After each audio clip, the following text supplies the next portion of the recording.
Eşidirsiniz də yəqin ki səsi. Bir dənə baxın. Gördünüz? Bir də tak eləyir, keçib gedir.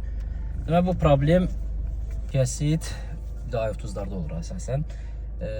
Rulovoy kolonkadan deyil, ulduz söhbəti də deyil. Bir çoxu yazır rəydə, ona görə deyirəm. Və buna demişdilər ki, indi ulduzu da dəyişiblər bu avtomobildə, ulduz, hamısını şey eləyiblər. Əməl başda taqqıldayır. Bir də ki, məşhur səs. Bu da əldə bizdədir, deməli o da düzələn bir şeydir. Bunun üçün elektrosisini dəyişmək lazım deyil. Bu taqqıldı üçün də tak eləyir. Deyiblər ki, zaklopkadır, nə bilim, niyə də bu düzələsi bir şey deyil. Hal-hazırdakı maşına. Elə deyil yəni. Düzələn bir şeydir. Sadəcə dedim, biləsiniz. Nəticə də ki, göz qabağında bayaq yeyirdi, döndərdin, taqqıldayırdı. Ya takk eləyirdi, keçirdi.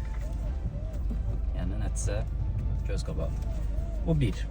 Bu birinci problem həlli. Bu da ki, bayaq belə-belə eləyirdi, niyə eləyirdi? Taqqıldayırdı əməl başda.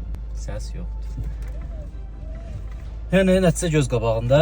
Dedim, yəni görəsiz ki, həll olunur, həll eləmək olur. Özü də yəni elə bir katastrofik baha qiymətə də olunur. Yəni izləyiciz üçün təşəkkürlər.